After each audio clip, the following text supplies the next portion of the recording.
the Trump administration has agreed to pay nearly $5 million to the family of Ashli Babbitt. She is the MAGA rioter who was shot and killed by police after she breached the Capitol on January 6th. The officer who was involved was later cleared of criminal wrongdoing.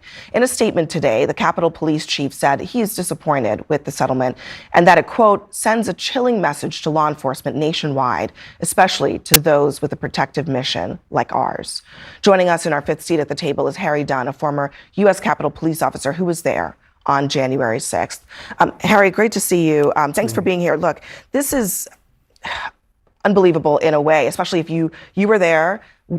We covered it. To see this moment rewarded with a $5 million settlement, when we checked, we tried to see, were there officers who were injured, those who died as a result of their injuries or other aspects of their service on January 6th? Did they get anything?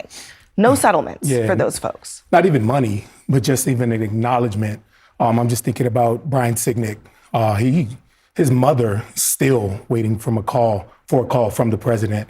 Look, it's under no circumstances, should anybody's death be celebrated or somebody lost their daughter, somebody lost a sister or mother, and it's unfortunate that somebody lost their life there. But what message does it send that an individual, if she lived, she would have been charged. She would have been charged with a crime. She would have been a criminal. What message does that send out there to not just everyday citizens, but to people other criminals at the Capitol who may have been sprayed by police or may have been hit by police? Do they get to sue and now be rewarded because their record's clean with Donald Trump pardoning them? Yeah, I mean, those are important sort of downstream effects of all this. I mean, does this open the door, Scott, to all these other people suing the police officers that they assaulted? Yeah, I mean, he raises legitimate questions. I mean, it's a tragic situation because someone died.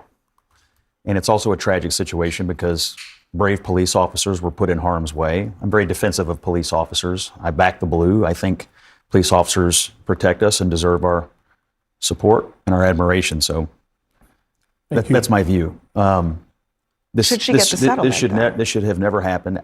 On the settlement, look, they were asking for 30. They got 5. I don't know all the facts internally. I've just seen the reporting about whether they thought maybe a jury would side with her. I don't know. This is about right and wrong. And you could turn off all the talking heads. You can turn off all the news, everybody's opinion about January 6th. Hell, watch it on mute. Just press play.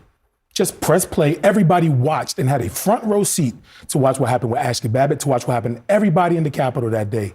You don't need anybody's opinion. Just press play. And anybody that can side with those individuals, they got the nerve to call themselves patriots, and they were right. They're attempting to rewrite what happened that day, and that continues with Donald Trump, with this Justice Department awarding Ashli Babbitt's family $5 million. That is coming from taxpayer money. Ashli Babbitt wouldn't have been there if Donald Trump would have accepted that the election was not stolen. So maybe Donald Trump should pay that $5 million himself instead of the American people.